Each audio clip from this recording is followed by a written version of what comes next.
శ్రీ సచ్చిదానంద సద్గురు సాయినాథ్ మహారాజ్ కే జై. శ్రీ సచ్చిదానంద సద్గురు అలివేలు మంగమ్మ సహిత భరద్వాజ మహారాజ్ కే జై. శ్రీ సచ్చిదానంద సద్గురు నాంపల్లి బాబా మహారాజ్ కే జై. జై సాయి మాస్టర్. ఈరోజు సత్సంగంలో మనం మహాత్ముల ముద్దు బిడ్డడు ఆచార్య శ్రీ ఎక్కిరాల భరద్వాజ్ మహారాజు గారి చరిత్ర చదువుకుంటున్నాం. రచన సి థామస్ రెడ్డి గారు. దీనిలో మనం అధ్యాయం 7 సాధనాపరంగా అనేటువంటి అధ్యాయాన్ని మనం చదువుకుంటున్నాం. అంటే మాస్టర్ గారు సాధన గురించి చెప్పిన అనేక విషయాలను మనం దీంట్లో చదువుకుంటున్నాం అన్నమాట. సత్సంగాల్లో సాధనపై మాస్టర్ గారు చెప్తున్నవి ఈయన థామస్ రెడ్డి గారు డైరీలో నోట్ చేసుకున్న కొన్ని విషయాలను దీంట్లో పొందుపరిచారనమాట. దైవం కావాలని ఎందుకు కోరుకోవాలి అంటే, కోరికలన్నిటినీ పూర్తిగా తీర్చుకున్నవాడు, ఎలాంటి కోరికలు లేనివాడు. అటువంటి భగవంతుడు మనకు లభ్యమైతే ఎంత ఆనందాన్ని అనుభవిస్తామో ఊహించండి. ఎందుకంటే ఆయనకి కోరికలు అనేవే లేవు, ఎట్లాంటి కోరికలు లేవు ఆయనకి. జీవులపైన అత్యాజమైన ప్రేమ అన్నమాట. మన నుంచి ఏమీ ఆశించని ప్రేమ అయింది. అలాంటి ఆయన మనకి లభ్యమైతే ఎంత ఆనందం ఊహించుకోండి. మనకెన్ని కోరికలు తీరినా తాత్కాలిక సంతోషమే. ఎన్ని కోరికలు తీరినా మనకి తాత్కాలికంగానే ఉంటుంది సంతోషం. మళ్ళీ కొత్త కోరికలు చిగురుస్తూ ఉంటాయి. మరునాడే తిరిగి కొరత. అలా కాక శాశ్వత ఆనందాన్ని పొందడానికి మనం దేవుని అనుక్షణం స్మరణ చేయాలి. అందుకని మనకు కావాల్సింది ఏంటంటే శాశ్వతమైన ఆనందం. అది ఎక్కడ లభిస్తుందంటే మహాత్ముల దగ్గర లభిస్తుందన్నమాట. వాళ్ళు ఎప్పుడు శాశ్వతమైన ఆనందాన్ని పొంది ఆ స్థితిలో ఉంటారు వాళ్ళు. అందుకే సచ్చిదానందం, శ్రీ సచ్చిదానంద సద్గురు అంటాం. ఎందుకంటే వాళ్ళు ఎప్పుడూ ఆనందంలోనే ఉంటారనమాట. దాన్ని పొందిన వాళ్ళు శాశ్వతమైన ఆనందాన్ని పొందినవారు అనమాట. దైవభక్తి అంటే ఏంటని చెప్పారు. ప్రేయసి కనుమరుగైనప్పుడు ప్రియునికి ప్రేయసిపై ఎంత ప్రేమ, జ్ఞాపకం, చింతన, ధ్యాస ఉండి ప్రేయసిని మరువజాలమో అట్లే దేవుని గుర్తించి ఎల్లప్పుడూ దేవునిపై మనసునుంచుట అని చెప్పారు. ప్రేయసి కనుమరుగైతే ప్రియునికి ఎట్లా ఉంటుందో, ఆ ప్రేయసిని మర్చిపోకుండా ఆ జ్ఞాపకాల్లో, ఆ ధ్యాసలో, ఆ ప్రేమతోటి అలా ప్రేయసి గురించే తలుచుకుంటూ ఎట్లా ఉంటాడో అట్లాగా మనం భగవంతుని గురించి ఎప్పుడు స్మరించుకుంటూ మన మనసు అట్లా పెట్టుకోవాలని చెప్పారనమాట. అలాగే దేవుడంటే ఎవరు అనే దానికి కూడా ఎలా ఉంటాడంటే ఎట్లా చెప్పగలం. తీయదనాన్ని గురించి చెప్పాలంటే ఎలా చెప్తాం? ఎవడోకో అసలు తీపి రుచే తెలియదు. అలాంటి వాడికి తీపి అంటే ఏం చెప్తాం, ఎట్లా చెప్తాం, ఎలా ఉంటుందని అడిగితే. అందుకని అట్లా అనమాట. ఇది ఎవరికి వారు ఆ అనుభూతిని పొందవలసిందే అని చెప్తున్నారు ఇక్కడ. ఇంకా మనం చాలా విషయాలు ఇక్కడ మనం చదువుకున్నాం నిన్న. భగవంతుడి గురించి అంతా ఒక్కటే, రెండోది లేదనే భావన చేస్తూ ఉంటే మనకి చెడ్డ పనులన్నీ వాటంతటా అవే నిలిచిపోతాయి. బాహ్య ప్రవర్తన బాగుంటుంది, అంతరంగిక శుద్ధి కలుగుతుంది అని కూడా మనం చెప్పుకున్నాం, ఇందులో చదువుకున్నాం అన్నమాట. తర్వాత మాస్టర్ గారు చెప్పింది ఏంటంటే, ఒక బట్టలో మడతలు పోవాలంటే బాగా ఇస్త్రీ చేయాలి. మడతలన్నీ బట్టలోనివే కదా. అట్లే ఈ చెడు ఆలోచనలు, కష్టాలు, జీవితము, ప్రపంచంలోని సంఘటనలు ఇవన్నీ ఊహలోనివే, మన ఊహలోనివే ఇవన్నీ ఉన్నవని నేను. ఈ మడతలన్నిటినీ కష్టపడి తీసివేశాక మిగిలే 2 మడతలు ఉంటాయి. అదేమో భగవంతుడు అనే అభిప్రాయము, నేను వేరనే అభిప్రాయము. వీటిని కూడా తొలగించుకున్నవాడే అంతా ఒక్కటే అని కనుగొనును. అప్పుడు ఊహ యొక్క శక్తిని కనుగొనును. ఆ శక్తిని కనుగొనవలననే ప్రయత్నం చేయాలి. చూడు, ఒక గిన్నె నిండా నీరున్నది. అది కదిలేటప్పుడు నీకు గిన్నె యొక్క అడుగు భాగం కనిపించదు. ఒక గిన్నెలో నీళ్లు కదులుతుంటే గిన్నె అడుగు భాగం మనకు కనిపించదు. ఆ నీరు నిశ్చలంగా ఉన్నప్పుడు అడుగు భాగాన్ని చూడగలవు. గిన్నె అడుగు భాగం భగవంతునితో సమానం. గిన్నె ఉన్న అడుగు ఉదాహరణతో చక్కగా చెప్తున్నారు మాస్టర్ గారు. అడుగు భాగం దేవుడితో సమానం. పైన నీరు కదులుచున్నప్పుడు ఏర్పడిన అలలు వంటివి జీవితంలోని చేష్టలు, చెడు ఆలోచనలు. మనకు నీళ్ళు కదులుతున్నాయి చూసారా, అవన్నీ ఏంటంటే మన జీవితంలో మనం చేసే చేష్టలు, మన భావాలు, చెడు ఆలోచనలు అవన్నీ ఉన్నప్పుడు కింద అడుగు భాగం కనబడదు, అంటే భగవంతుడి యొక్క తత్వం మనకు తెలియదు. అదే నిశ్చలంగా ఉందనుకోండి, ఇలాంటి ఆలోచనలు ఇవన్నీ లేకుండా అవన్నీ రానివ్వకుండా మాత్రం ఉంటే ఆ గిన్నె అడుగు భాగం వంటి భగవంతుని తత్వాన్ని గుర్తించుట, చూచుట, అనుభవించుట జరుగుతుంది. అది ఇక్కడ చెప్పారనమాట. తర్వాత మనం మిగిలింది ఇవాళ చదువుకుందాం. మొదట నామము, రెండోది తర్వాత భావన అంటే ఆలోచన, చివర ఏ ఆలోచన లేక విరామం, ప్రశాంతత. మూడవ స్టేజ్లో భగవంతుని తత్వాన్ని తెలుసుకుంటాం. భగవంతుని తత్వం తెలుసుకోవడానికి ఒకటి చెప్పారు. మొదట ఏం చేయాలంటే నామము, ఆ తర్వాత భావన, ఆలోచన, ఆయన గురించి భావన చేయాలి, ఆలోచన చేయాలి.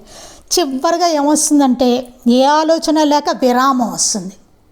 ఏ ఆలోచన ఉండదు మూడో స్టేజ్లో, ప్రశాంతత ఉంటుంది.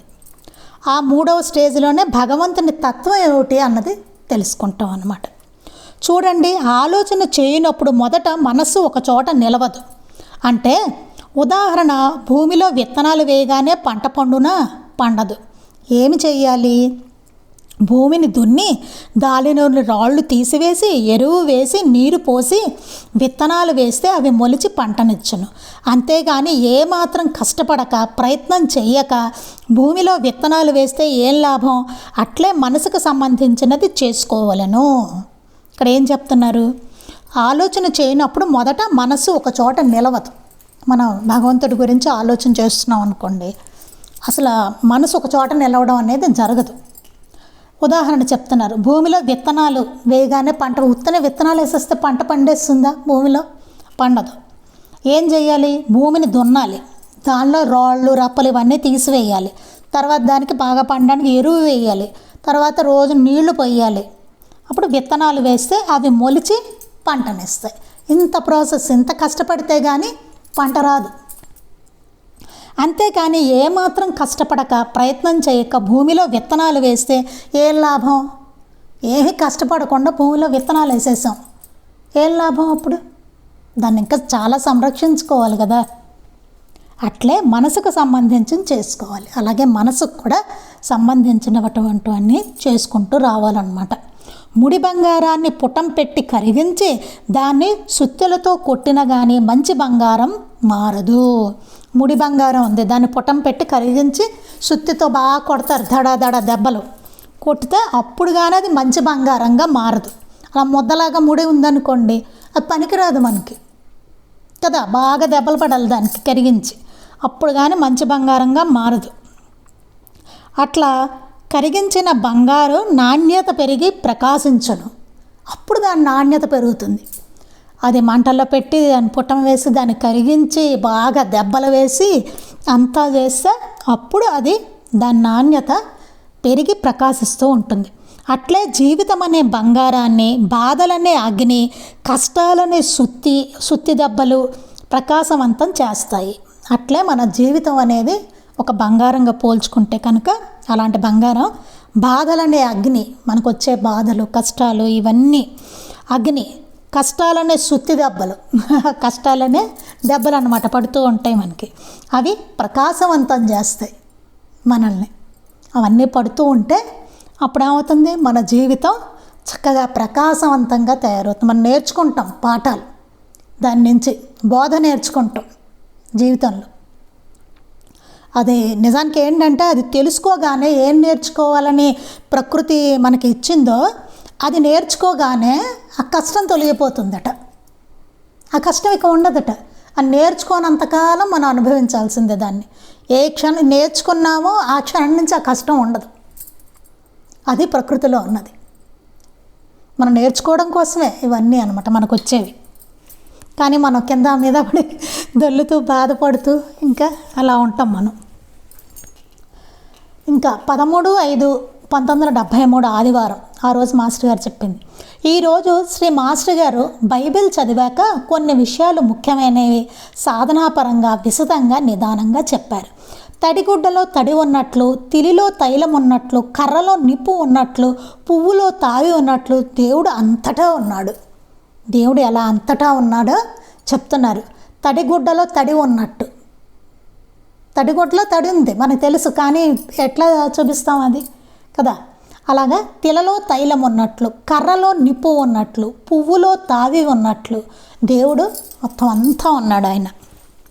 వేప చెట్టులోని ఆకులో, పుష్పంలో, విత్తనంలో, వేరులో, కాండంలో, చెట్టు యొక్క ప్రతి జీవాణువులో చేదు ఉన్నట్లు. ఇప్పుడు వేప చెట్టు తీసుకున్నాం అనుకోండి, దాని ఆకులో చేదు ఉంటుంది, పువ్వుల్లో చేదు ఉంటుంది. అలాగే విత్తనాల్లో, వేరులో, కాండంలో, చెట్టు యొక్క ప్రతి జీవాణువులో చేదు ఉంటుంది. అలాగే శరీరంలోని ప్రతి అణువులో చైతన్యం ఉన్నది.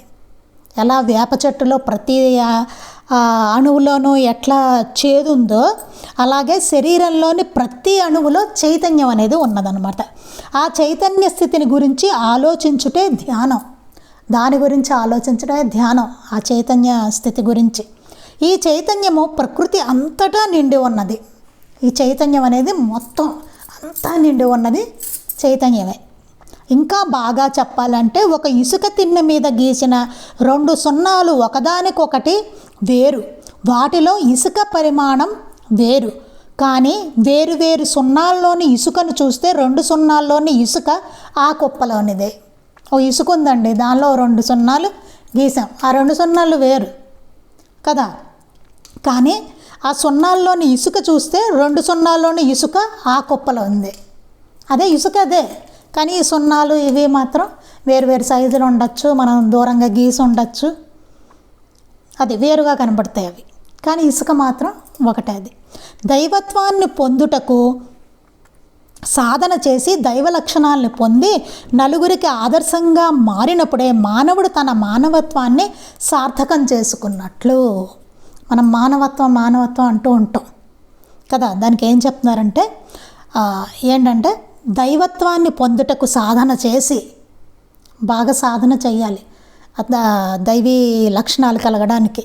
దైవ లక్షణాలని పొంది, అప్పుడు దైవ లక్షణాలు పొందాలి. పొంది నలుగురికి ఆదర్శంగా మారినప్పుడే, అందరికీ ఆదర్శంగా మారినప్పుడే మానవుడు తన మానవత్వాన్ని సార్థకం చేసుకున్నట్లు. అప్పుడే మనలో మానవత్వం అన్నది సార్థకమైనట్టు. క్రీస్తు చెప్పినట్లు ఒక రైతు విత్తనాలు పంట భూమిలో చల్లగా, అందులోని కొన్ని దారిలో పడి కాళ్ళ కింద నలగగా, పక్షులు తినగా, మరికొన్ని ముండ్ల పొదల్లో పడి మొలకెత్తి ముండ్ల చెట్లచే అణిచివేయబడును. కొన్ని మాత్రం భూమిలో పడి మొలకెత్తి పెద్దవై ఫలించును. అప్పుడే వాటికి సార్థకత కలిగినట్లు. అలా మారాలి, ఫలించాలి మానవ జీవితం. చూడండి, ఇక్కడ ఒక ఉదాహరణ చెప్తున్నారు. ఇక్కడ ఒక రైతు విత్తనాలు పంట భూమిలో చల్లగా, విత్తనాలకి ఆయన భూమిలో చల్లేట ఒక రైతు. అందులో కొన్ని దారిలో పడి కాళ్ళ కింద నలగగా, కొన్ని దారిలో పడిపోతాయి, నడిచే దారిలో అవి కాళ్ళ కింద నలిగిపోతాయి. పక్షులు తినగా, కొన్ని ఏమవుతుంది, పక్షులు తినేస్తాయి. మరికొన్ని ముండ్ల పొదల్లో పడి మొలకెత్తి ముండ్ల చెట్టుచే అణిచివేయబడును. ముళ్ళ పొదల్లో పడడం వల్ల అవి మొలకెత్తినప్పుడు ఈ ముళ్ళ చెట్లన్నీ మొలకల్ని అణిచేస్తాయి. కొన్ని మాత్రం భూమిలో పడి మొలకెత్తి పెద్దవై ఫలించును. కొన్ని మాత్రమే భూమిలో కరెక్ట్గా పడతాయి, పడి అవి మొలకెత్తి పెద్దవై చక్కగా పండుతుందన్నమాట. అప్పుడే వాటికి సార్థకత కలిగినట్టు. అలా మారాలి, ఫలించాలి మానవ జీవితం అని చెప్తున్నారు. 12/5/1973 నీవు ఇంటికి వచ్చాక ఇంటి దగ్గర తల్లిదండ్రులు ఎలా గుర్తుకు వస్తారో అలా దేవుని గురించి గుర్తు తెచ్చుకొని ధ్యానం చేయాలి, ప్రార్థించాలి. భక్తితో, ఆర్తితో పిల్లవాడు ఆడుకుంటున్నప్పుడు తల్లి ఆడుకోనిలే అనుకొనును. ఏడ్చినప్పుడు ఎన్ని పనులున్నా వచ్చి వారిని ఎత్తుకొని ఏడ్పు మాన్పును. అట్లే మనము ప్రాపంచిక విషయాల్లో పడినంతసేపు దేవుడు మనకు దూరంగా ఉండను. మనం ఎప్పుడు గుర్తుకు తెచ్చుకొని పిలిచదమా, ఆయన అప్పుడు మనల్ని రక్షించును. ఇక్కడ చాలా బాగా చెప్పారు చూడండి, మాస్టర్ గారు ఎంత బాగా చెప్పారు. ఇక్కడ నీ ఇంటికి వచ్చిన తర్వాత ఇంటి దగ్గర తల్లిదండ్రులు ఎలా గుర్తుకొస్తారు. ఇప్పుడు ఏదో బయటకు వెడతాము, ఏదో పిల్లలు స్కూల్కి వెడతారు, కాలేజీకి వెడతారు. ఇంటికి వచ్చిన తర్వాత తల్లి తండ్రి గుర్తుకొస్తారు, వాళ్ళకి ఇంట్లో వాళ్ళు ఉంటారు కదా, గుర్తుకొస్తారు. అలా దేవుని గురించి గుర్తు తెచ్చుకొని ధ్యానం చేయాలి, ప్రార్థించాలి. భక్తితో, ఆర్తితో, చాలా భక్తితోటి, ఆర్తితోటి దేవుని గురించి గుర్తు తెచ్చుకోవడం, ప్రార్థించడం వంటివి చేయాలని చెప్తున్నాడు. పిల్లవాడు ఆడుకుంటున్నప్పుడు తల్లి ఆడుకోనిలే అనుకుంటుంది. వాడు ఆడుకుంటూ ఉంటాడు, వాడిని ఏం డిస్టర్బ్ చేయదు తల్లి, పొల్ల ఆడుకుంటున్నాడు ఆడుకొని అనుకుంటుంది. ఏడ్చినప్పుడు ఎన్ని పనులున్నా వచ్చి వాడిని ఎత్తుకుని ఏడుపు మాన్పును. అదే వాడు ఏడ్చాడు అనుకోండి, తల్లి ఎన్ని పనులున్నా పక్కన పెట్టేసి వచ్చి ఆ పిల్లాడిని ఎత్తుకొని సముదాయించి వాడు ఏడుపు మానే వరకు చూసుకుంటుంది. అట్లే మనము ప్రాపంచిక విషయాల్లో పడినంతసేపు దేవుడు మనకు దూరంగా ఉండును. అట్లే మనకేమవుతుంది, మనం ప్రాపంచిక విషయాల్లో పడిపోతూ ఉంటాం. ఆ పూజ చేస్తున్న కాసేపు ఏదో ధ్యాస ఉంటే ఉంటుంది, లేకపోతే లేదు. ఆ కాసేపు మిగతా టైం అంతా ప్రాపంచిక విషయాలే మనకి. నిజంగా అసలు ఎంత టైం మనం దేవుని గుర్తుపెట్టుకుంటామండి. ఏవో పనులు ఏదో విషయాలు ఏదేదో కదా. అందుకని అంత మేరకు పడినంతసేపు దేవుడు మనకు దూరంగా ఉండడు. ఎంత ప్రాపంచిక విషయాలు మనం పడిపోతామో అంత మేరకు దేవుడు దూరంగా ఉంటాడు మనకి. మనం ఎప్పుడు గుర్తుకు తెచ్చుకొని పిలిచేదమా ఆయన అప్పుడు మనల్ని రక్షించు. ఎప్పుడైతే మనం ఆయన గుర్తు తెచ్చుకొని పిలుస్తామో ఆయన అప్పుడు మనల్ని రక్షిస్తారట. మనసు అనవసర విషయాలు జోలికి పోక నీ చదువు ధ్యానంలో ఉంచాలి. మాస్టర్ గారి దగ్గర అందరూ స్టూడెంట్స్ కదా, అందుకని చెప్పేవారనమాట మాస్టర్ గారు. మనసు అనవసర విషయాల జోలికి పోకూడదు, నీ చదువు ధ్యానంలో ఉంచాలి. నీ చదువును చదువుకుంటూ చక్కగా మనసు ధ్యానంలో పెట్టుకుని చక్కగా ఉండాలి అని చెప్పేవారు అనమాట. వేరే అనవసరపు విషయాల్లోకి వెళ్ళకూడదు అని. ఇప్పుడు కూడా పిల్లలకి చాలా అవసరం అండి, స్టూడెంట్స్కి ఇది. లేకపోతే పక్కదారిలో పట్టే ప్రమాదం చాలా ఎక్కువ ఉంది, అప్పటికన్నా ఇప్పుడు చాలా ఎక్కువ ఉంది. అందుకని ఈ విధంగా ఒకే మార్గంలో పోవుచుంటచే మన శక్తి ఎక్కువగును, బుద్ధి పెరుగును. అనవసర విషయాల్లోకి మనసును మరలించట ద్వారా ఏ పనిని చేయలేవు. పైగా ఈ జన్మ నిరుపయోగమే కదా. అనవసర విషయాల మీద మనం ఎక్కువ ఆసక్తి, శ్రద్ధ, టైము అవన్నీ పెట్టేశామనుకోండి, అప్పుడు ఏ పని చేయలేము. ఈ జన్మ అంతా నిరుపయోగం అయిపోతుంది. అట్లాగే గడిచిపోతుంది ఈ జన్మ మనకి. ఎంత అద్భుతమైన అవకాశాన్ని మానవ జన్మకు ఆయన ఇచ్చారు భగవంతుడు. కానీ దాన్ని సద్వినియోగం చేసుకోకుండా ప్రాపంచిక విషయాల్లో పడిపోయి అనవసరపు విషయాలు, మనం ఉద్యోగం చేయకూడదా, వండుకోకూడదా, తినకూడదా, అది కాదు. మిగతా ఎంతో చెత్త చేస్తూ ఉంటాం మనం, వాటి జోలికి వెళ్ళకూడదు అనమాట. పైగా ఈ జన్మ నిరుపయోగం అయిపోతుంది.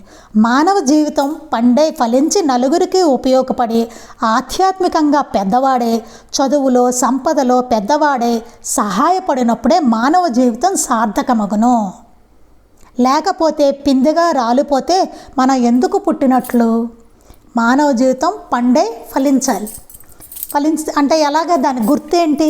ఫలించినట్టుగా అంటే నలుగురికి ఉపయోగపడి ఆధ్యాత్మికంగా పెద్దవాడే, వాడు నలుగురికి ఉపయోగపడాలి. ఒక పిల్లవాడు ఉన్నాడండి, తండ్రికి ఎప్పుడు ఆనందం, వాడు ప్రయోజకుడు అవ్వాలి, తండ్రికి చేతికి అందరూ అవ్వాలి వాడు కదా, ఉపయోగపడేలా అవ్వాలి తండ్రికి, అప్పుడే కదా.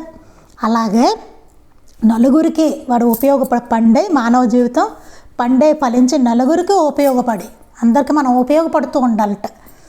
ఆధ్యాత్మికంగా పెద్దవాడే, చదువులో సంపదలో పెద్దవాడే చక్కగా జ్ఞానాన్ని ఆర్జించాలి. సంపదలో మనకి సంపద ఉంది, ఆ సంపద ఏం చేయాలి? మనమే కూడబెట్టుకోవడం కాదు, కష్టంలో ఉన్న వాళ్ళకి సహాయం చేయడం అని, అప్పుడు పెద్దవాడు అవడం సంపదలో. అంతేగాని బాగా సంపాదించుకోవడం కాదండి. ఆ సంపాదించుకున్న దాన్ని కష్టాల్లో ఉన్న వాళ్ళకి సహాయపడడం, అప్పుడు వాడు పెద్దవాడు సంపదలో. అంతేగాని వాడు పెట్టుకున్నవాడు కాదు బ్యాంకులో. సహాయపడినప్పుడే, అదిగో సహాయపడినప్పుడు చెప్పారు చూడండి, సంపదలో పెద్దవాడే సహాయపడినప్పుడే మానవ జీవితం సార్థకమగును. అప్పుడే మానవ జీవితం అనేదానికి సార్థకత ఉంటుంది. అదే మానవ జీవితం అంటే, అట్లా ఉండడమే మానవ జీవితం. లేకపోతే పిందిగా రాలిపోతే మనం ఎందుకు పుట్టినట్లు? పిందిగా రాలిపోయాం అనుకోండి, ఇదంతా రాలా, ఈ గుణాలన్నీ మనలో పండే ఫలించలే, మనం నలుగురికి ఉపయోగపడి లేవు. సంపద ఎవరికి ఉపయోగపడలేదు, మన సంపద ఉపయోగించలేదు మనం, ఉపయోగపడలేదు కాదు, ఉపయోగించలేదు మనం. అప్పుడేమవుతుంది? మానవ జన్మ నిరర్థకం, పిందిలాగా రాలిపోవడమే. ఎందుకు పుట్టినట్టు? ఆయన ఎందుకు పుట్టించాడు మనల్ని? పర్పస్ ఏంటి? అసలు మన జీవిత లక్ష్యం ఏమిటి? ఆయన ఎందుకు మనకి అసలు పుట్టించింది, ఎందుకు తీసుకొచ్చారు, ఎట్లా ఉండమని, ఇవన్నీ మనం జాగ్రత్తగా ఒకరోజు కూర్చుని ఆలోచించుకోవాల్సిన విషయాలండి. మధ్య మధ్యలో ఆలోచించుకోవాలి, ఖచ్చితంగా ఆలోచించుకోవాల్సిందే ఇవన్నీ. ప్రార్థన విధానాన్ని వీణతో పోల్చి చూడు. ప్రార్థన అనేదాన్ని వీణ, అందరు తెలుసు కదా, వీణ ఇన్స్ట్రుమెంట్, దాంతో పోల్చి చూడు అంటున్నారు. వీణకు ఈ చివర ఆ చివర వరకు అంటే 2 చివరలను కలుపుతూ తీగ బిగించి ఉంటుంది. ఇలా వీణకి తీగలు ఉంటాయి తెలుసు కదా. మధ్యలో పైభాగం 2వ చివర దగ్గర కొద్ది దూరంలో కొంచెం ఎత్తుగా మెట్టు వలె తంతికి తాకుతున్నట్లు తంతి కింద ఒక చోట అమర్చబడి ఉంటుంది. తెలుసు కదండి, మెట్లు కింద ఇలా ఉంటాయి అవి తీగల దగ్గర, తెలుసు కదా మీకు, అమర్చబడి ఉంటుంది. అప్పుడు తంతెను తగిలించనితో శబ్దం వచ్చి ఒకవైపున వీణకు బోలుగా పెద్దగా శూన్యము వలె నుండి ఆ శబ్దము ఎక్కువ చేయను. ఒకవైపు ఇట్లా ఉంటుంది కదా, బోలుగా ఉండి రౌండ్ ఇది ఉంటుంది కదా వీణకి, ఆ తంతెని ఇట్లాగా తగిలించినచో శబ్దం వస్తుంది. ఒకవైపున వీణకు బోలుగా పెద్దదిగా శూన్యం వలె నుండి ఆ శబ్దము ఎక్కువ చేయను. ఆ కింద అట్లా ఉంటుంది కదా, అది అప్పుడు ఆ శబ్దం ఎక్కువ చేస్తుంది అనమాట. అట్లే 2 చివరలు పొద్దున్న రాత్రులు, మధ్యలో మెట్లు ఉదయం మధ్యాహ్నం సాయంత్రం చివరలు కలుపగా మధ్యలో తంతె ఏ విధంగా ఉండి శృతి కలిగించును అట్లే రాత్రి పగలు పొద్దున్న ధ్యానించి రాత్రి ప్రార్థన చేసిన ఈ తంతి వలె మధ్యకాలంలో మనస్సు ధ్యానంలో ఉండను. ఇలా ప్రతి పూట మనం అంటే ఉదయం మధ్యాహ్నం సాయంత్రం అలా చేస్తూ ఉండమని చెప్తున్నారనమాట. చేస్తే అలా ధ్యానం చేస్తే ఆ తంతి వలె మధ్యకాలంలో మనస్సు ధ్యానంలో ఉండను. మనకు మధ్యలో టైం ఉంటుంది కదా, ఆ టైంలో కూడా మనస్సు ధ్యానంలో ఉంటుంది. అందుకని ఇప్పుడు మనకి సంధ్యావందనం కానీ హిందువులకి ఇటు నెక్స్ట్ ఇదేంటి ముస్లిమ్స్కి ఏమో నమాజ్ చేస్తారు, అవి కానీ ఇవన్నీ ఎందుకు పెట్టారు, మనకి బాబా ఆరతులు చేస్తాం, 4 ఆరతులు చేసుకుంటాం, ఇవన్నీ ఎందుకు ఆయా టైంలో అట్లా పెట్టారంటే అది చేసుకోవడం ద్వారా తర్వాత టైంలో మన మనస్సు ఆయన మీద లగ్నం అవుతుంది. అప్పుడు చేసుకోవడం ద్వారా మిగతా టైం మనకి బాగుంటుంది, చక్కగా ఉండగలుగుతాం. ఏ పర్పస్ అయితే మనం అనుకున్నామో ఆ దాంట్లో మనం ఉండగలుగుతాం అన్నమాట. అందుకోసం అట్లా పెట్టారు, పొద్దున మధ్యాహ్నం సాయంత్రం రాత్రి అలాగా కదా. మనకి ఇదివరకు చూసుకున్న సంధ్యావందనం అట్లాగే, త్రికాల సంధ్యావందనం 3, అవన్నీ ఎందుకు, మిగతా టైం మనం చక్కగా ఉండడం కోసం, మొక్కుబడికి చేయడం కోసం కాదు పెట్టింది. పైగా మాస్టర్ గారు ఏం చెప్తున్నారు ఇక్కడ, సాయంత్రం వేళ అతి ముఖ్యమైనది, సాయంత్రం చాలా ముఖ్యమైనదని చెప్తున్నారు. ఈ సమయంలో కనీసం 15 నిమిషాల నుండి అరగంట వరకు ధ్యానించాలి. సాయంత్రం ముఖ్యమైనదిట, పావు గంట నుంచి అరగంట వరకు ధ్యానం చేసుకుంటే మంచిది, ధ్యానించుకుంటే మంచిది సాయంత్రం అని చెప్తున్నారు. మనసులో వివిధ ఆలోచనలు రాణిస్తే ఇసుకలో చల్లిన నీటి వలె నిరుపయోగమై చివరకు ఏమీ మిగలదు అని, మనసులో అనేకమైన విషయాలు ఆలోచనలు ఇలాంటివి రానివ్వకూడదు అంటున్నారు. ఏ ఇతర ఆలోచనలు లేక అటు మన చదువు పని ఆధ్యాత్మికత ఈ 3 ఉంచుకున్న మన మనస్సుకు మేధాశక్తి పెరిగి సులభంగా అర్థమై నలుగురికి మేలు కలిగించు పని చేయగల శక్తి వస్తుంది.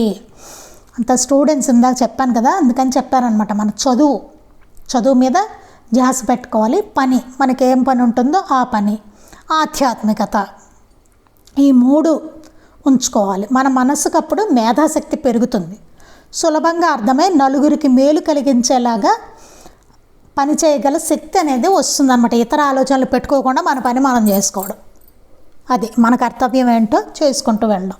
ఇదంతగా ఎందుకు చెప్తున్నానంటే, మన ఎంత విన్నా వాటిని గమనించి ఆచరణలో పెట్టే శక్తి ఉండాలి.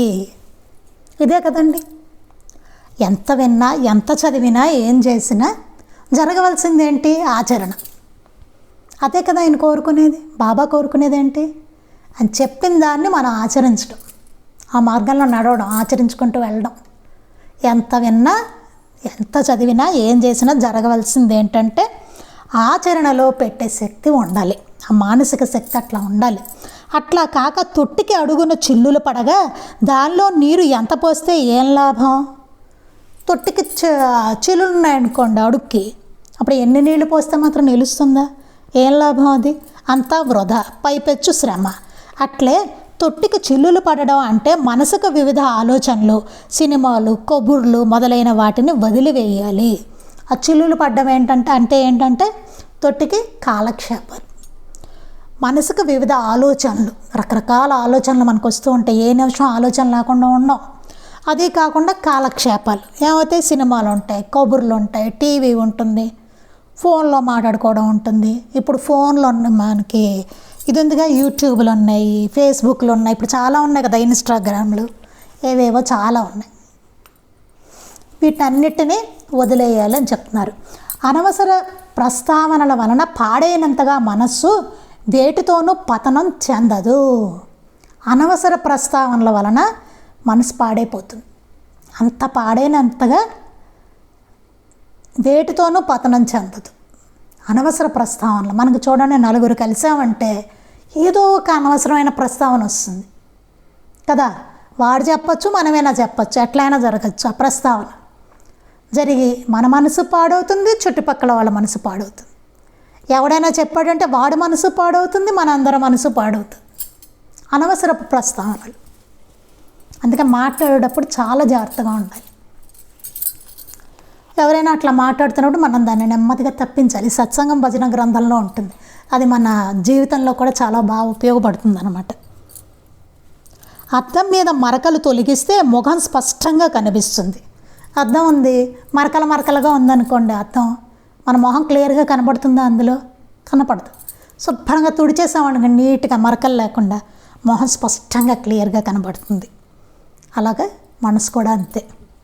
అందుకే చెత్త ఆలోచనలు మాని చదువు, ఉద్యోగ ధర్మాలు, ఆధ్యాత్మికత చూసుకోవాలి. అందుకే చెత్త ఆలోచనలు అసలు చేయకూడదు, అవన్నీ మానుకోవాలని చెప్తున్నారు. చదువుకునే పిల్లలు చదువు, ఉద్యోగం చేసేవాళ్ళు ఆ ఉద్యోగ ధర్మాలు, ఆధ్యాత్మికత, చదువుకునేవాళ్ళు చదువు, ఆధ్యాత్మికత అలా చూసుకోవాలి. ఎలా అంటే చిక్కుగా ఉన్న తలను దువ్వి పాపటను తీయగా అందులో ఎక్కువ ఉన్న భాగం ఆధ్యాత్మికతగా గ్రహించి రెండో భాగం కొద్ది భాగం లౌకిక ధర్మాన్ని చేయుటగా గ్రహిస్తే చాలు. ఇప్పుడు పాపిడి తీస్తాం, తీసినప్పుడు ఏమవుతుంది? ఒక భాగం తక్కువ ఉంటుంది, ఒక భాగం ఎక్కువ ఉంటుంది కదా. ఆ ఎక్కువ ఉన్న భాగం ఏంటంటే ఆధ్యాత్మికత, తక్కువ ఉన్న భాగం లౌకికం, మనం చేసుకునే పనులు అవి ఉంటాయి కదా, దానికి ఆ తక్కువ భాగం పెట్టుకుని ఎక్కువ భాగం ఆధ్యాత్మికత పెట్టుకోవాలి. మరి లౌకిక ధర్మాలు కూడా చేయాలి కదా, మనం చేయవలసినవి ఉన్నాయి, వాటికి తక్కువ భాగంగా దాన్ని పెట్టుకుంటాం అన్నమాట. లౌకికంగా కూడా దేవుని దగ్గరకు చేర్చే జీవనాన్ని ఎన్నుకోవాలి. లౌకికంగా కూడా మన భగవంతుడి దగ్గరికి చేర్చేటువంటి జీవనాన్ని అట్లాంటి జీవిత విధానాన్ని మనం ఎన్నుకోవాలన్నమాట. అప్పుడు సాధనలో జీవితం భాగంగా మారి జీవితం అంతా సాధనగా మారును. అప్పుడు ఏమవుతుంది? సాధనలో జీవితం భాగం అయిపోతుంది, అప్పుడు జీవితం అంతా సాధన అయిపోతుంది. అంతే కదండి. మన ఉద్యోగ ధర్మం కూడా దానికి దగ్గరగా తీసుకెళ్తుంది అనుకోండి, అప్పుడు కదా ఆ టైం కూడా అయిందే కదా అప్పుడు. అలాగే ఆధ్యాత్మికత తీవ్ర ఆలోచన ద్వారా గొప్ప మేధావులకు తోచిన ఆలోచనలే మనకి కలుగును. ఆధ్యాత్మికత తీవ్ర ఆలోచన ద్వారా బాగా తీవ్రంగా ఆలోచించడం వల్లనే మేధావులకు తోచిన ఆలోచనలే మనకు కూడా కలుగును. ఆ తీవ్రంగా ఆలోచిస్తే మేధావులకి ఎటువంటి ఆలోచనలు కలిగాయో అవి మనకు కూడా కలుగుతాయని చెప్తున్నారు మాస్టర్ గారు. అబ్బాయి మన వల్ల కాదులే అన్నది లేదు, మాస్టర్ గారు అదే చెప్పారు. మన వల్ల కాకపోవడం ఏమీ లేదు. అట్లాగా అంత తీవ్రంగానూ మనం ప్రయత్నిస్తే వారందరికీ తట్టినవి కూడా మనకు తొడతాయట. ఒక కాగితంతో ఓడ, చిలుక, ఇల్లు ఇలా ఎన్నైనా బొమ్మలు చేస్తాం. ఒక కాగితం తీసుకున్నాం అనుకోండి, దాంతో పడవలు చేస్తాం కదా, చిలక బొమ్మలు చేయొచ్చు, ఇల్లు బొమ్మలు చేయొచ్చు, ఇలా ఎన్నైనా బొమ్మలు చేస్తూ ఉంటాం. కానీ ఒక్క అగ్గిపుల్లతో వాటిని అన్నిటినీ కాల్చిపారేయచ్చు. ఇలా ఎన్ని చేసుకున్నా సరే ఒక కాగితంతో, కానీ ఒక్క అగ్గిపుల్ల వేస్తే మొత్తం ఉన్న బొమ్మలన్నిటిని కాల్చిపారేయచ్చు. ఒక్క అగ్గిపుల్ల చాలు కాల్చేయడానికి. అట్లే ఎన్ని హెచ్చుతగ్గులు లోటుపాట్లున్న ఆధ్యాత్మికత అన్న అగ్గిపుల్లతో అన్నిటినీ భస్మం చేసి తాను గెలుపొందును. మనలో ఎన్ని లోటుపాట్లు ఉండొచ్చు, హెచ్చుతగ్గులు ఉండొచ్చు, ఎన్నైనా ఉండొచ్చు మనలో, కానీ ఆధ్యాత్మికత అన్న ఒక్క అగ్గిపుల్లతో అన్నిటినీ భస్మం చేసేయచ్చు, మనం గెలుపొందొచ్చు దానిలో అని చెప్తున్నారు మాస్టర్ గారు. మన బలహీనతలు ఉండొచ్చు, ఎన్నో రకాల భావాలు ఉండొచ్చు కదా, ఎన్నో లోటుపాట్లు ఉండొచ్చు మనలో. అంటే మానవుడు అన్నాక ఉంటాయి కదా సామాన్యులకి, అవన్నీ ఉండొచ్చు. కానీ ఆధ్యాత్మికంగా ఎప్పుడైతే మనం సాధన చేయడం అన్నది ఆ వైపుకు వస్తామో అప్పుడు నెమ్మదిగా చేసుకుంటూ వెళ్తూ ఉంటే అగ్గిపుల్లతో అన్నీ భస్మం చేసినట్టుగా వాటిని అన్నిటినీ కూడా మనం భస్మం చేసేయచ్చు. అంతటి శక్తివంతమైనది ఆధ్యాత్మికత. అదొక్కటే మార్గం మనం గెలుపొందాలంటే జీవితంలో. అది ఇంకా మిగిలింది మనం రేపు చెప్పుకుందామండి. 7/6/1973 గురువారం ఆ రోజు కొంత చెప్పారట మాస్టర్ గారు, ఇంకా సాధన గురించి వాటి గురించి. అది మనం రేపు చదువుకుందామండి. చూసారు ఎంత మంచి విషయాలు మాస్టర్ గారు చెప్తూ వచ్చారు. ఇలా మనం జాగ్రత్తగా ఆలోచించుకుంటూ వెళ్ళాలన్నమాట. మాస్టర్ గారు అందరికీ అర్థమయ్యేలాగా చెప్తూ వచ్చారు. అప్పుడు స్టూడెంట్స్ ఆయన దగ్గర ఉన్నది అందరికీ అర్థమయ్యేలాగా, చిన్నపిల్లలే కదా స్టూడెంట్స్, మరి వాళ్ళందరికీ కూడా అర్థమయ్యేలాగా, వాళ్ళందరూ పాడవకుండా మంచి మార్గంలో నడవడానికి మాస్టర్ గారు లెక్చరర్గా వచ్చి వాళ్ళందరినీ కూడా చక్కగా బాబా మార్గంలో పెట్టి వాళ్ళ జీవితాలన్నీ బాబా సేవలో నడిచేలాగా చక్కగా తీర్చిదిద్దారు వారందరినీ, ఎంతోమంది స్టూడెంట్స్ని మాస్టర్ గారు. అది అందుకని ఈ కాలం ఇప్పుడు ఉన్న పరిస్థితులకి ఇంకా చాలా అవసరం మాస్టర్ గారి గ్రంథాలు చదవడం అనేది చాలా చాలా అవసరం ఇప్పుడున్న యంగ్స్టర్స్కి కూడా. అది వాళ్ళలో ఆ మార్పు రావాలంటే చదివితే, లేకపోతే ఎటు వెళ్ళిపోతారో ఎవరికి తెలియదు. చూస్తున్నాం కదా ప్రస్తుతం ప్రపంచం. మనం చేయగలిగింది ఏంటంటే చక్కగా మాస్టర్ గారి బోధన అందరికీ అందేలాగా, అర్థమయ్యేలాగా మన చేతనైనంతగా చక్కగా చేసుకుంటూ వెళ్ళడమే ఆయన సేవగా. అది ఎందుకంటే ఎంత అద్భుతమైన విషయాలు పొందుపరిచారో చూడండి. అందరూ చదువుకుని ధర్మ మార్గంలో నడిస్తే ఎంత బాగుంటుంది సమాజం అంతా. ఎవరికి వాళ్ళు రిపేర్ చేసుకోవడం కదా, చదువుకుని ఓహో ఇది కదా మహాత్ములు ఇట్లా చెప్పారు కదా, మనం ఇట్లా రిపేర్ అయితే ఎంత బాగుంటుంది అనుకోవాలి. మనకి మంచిది, మన చుట్టుపక్కల వాళ్ళకి మంచిది. అది చాలా అలా ఒక్కొక్క ఇల్లు అలా మార్చుకుంటూ మారుతూ రావాలి. తద్వారా సమాజం అంతా. అది అందుకని మనం జాగ్రత్తగా గ్రంథాలు చదువుకుంటూ అర్థం చేసుకోవడానికి ప్రయత్నం చేస్తూ ఆచరిస్తూ ఉండాలి. శ్రీ సచ్చిదానంద సద్గురు సాయినాథ్ మహారాజ్ కీ జై. శ్రీ సచ్చిదానంద సద్గురు అలివేలు మంగమ్మ సహిత భరద్వాజ మహారాజ్ కీ జై. శ్రీ సచ్చిదానంద సద్గురు నాంపల్లి బాబా మహారాజ్ కీ జై. గురుదేవ దత్త అవధూత చింతన. లోకా సమస్తాః సుఖినో భవంతు. లోకా సమస్తాః సుఖినో భవంతు. లోకా సమస్తాః సుఖినో భవంతు. జై సాయి మాస్టర్.